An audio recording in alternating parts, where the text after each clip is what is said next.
There are a gazillion ways that terrorists could kill Americans. What policymakers have to start doing better is focusing on priorities, how to prevent those attacks that have the highest likelihood of causing massive casualties and massive levels of damage. And we haven't seen that kind of prioritization nearly to the extent that we need it. The mother of all nightmares is a nuclear terrorist attack on a major American city. But what we've seen is very little effort dedicated to securing loose nukes in the former Soviet republics, to having a proactive policy towards securing fissile material. What we've seen is a proliferation of fissile material and weapons of mass destruction. And if you can't stem supply and you can't stem demand, it's only a matter of time. Well, California's economy is one of the largest economies in the world and critical to the United States. We also have a number of symbolic targets, and we have targets that we know Al-Qaeda has tried to target in the past. Those three factors put together mean that living in California means you're living in the target.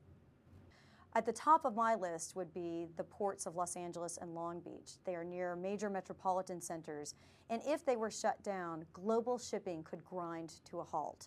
So for Al-Qaeda seeking maximum impact for a relatively easy target, the port complex is at the top of the list.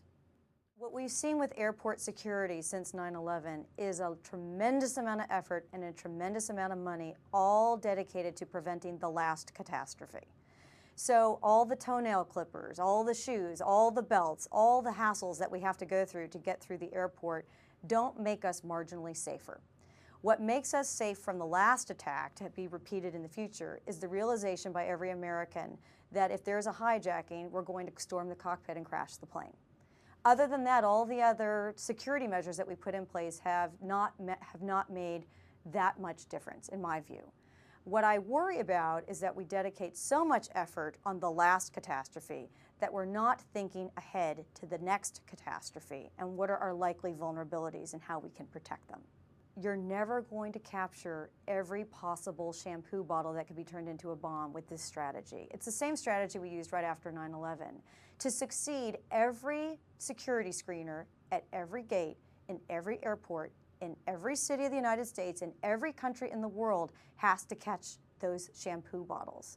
The system is only as strong as its weakest link. One bottle gets through at one gate in one airport and our entire system is compromised. This strategy is not going to be successful over the long term. Over the long term, what we have to do is get better strategic intelligence about the nature of our enemies. Is this an Al-Qaeda plot in Great Britain? Is this homegrown terrorism? How is Al-Qaeda morphing? Those are the answers that we need that will help us stand a better chance of thwarting any particular plot.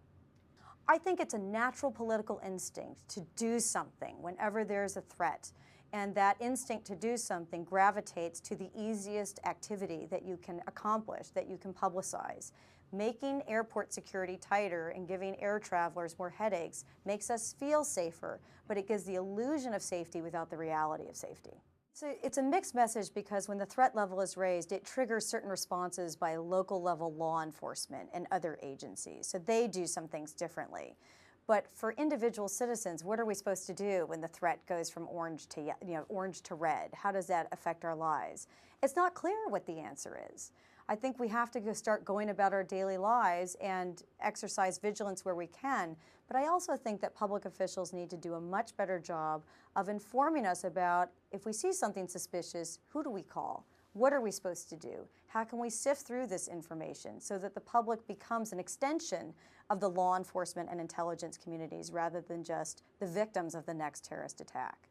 I'll tell you what I do. The only thing that I do differently is I make sure I have my emergency supplies stocked. Because it's my greatest concern is that after a catastrophic incident, that our response to that incident will make matters worse. So every person in California needs to have their water supply. Every person needs to have their food supply. You need to know how to pick up your kids at school. You need to have an out-of-state contact. All the same procedures for a natural disaster. And at this point, that's the best that we can do. The preparedness helps lessen the fear. So if you know that you have at home all that you need for a week, and it should be a week, for water and food for your kids, you've done everything you can do. And I think that that knowledge that you are prepared lessens that fear every day to the extent that you can. Every American has to deal with this threat in a different way. For me, it's studying the origins of intelligence failures in 9/11. For architecture students here at UCLA, it's designing 9/11 memorials. Every person has their own way of dealing with it, but at a minimum, preparing for the next possible catastrophe can help dampen that fear.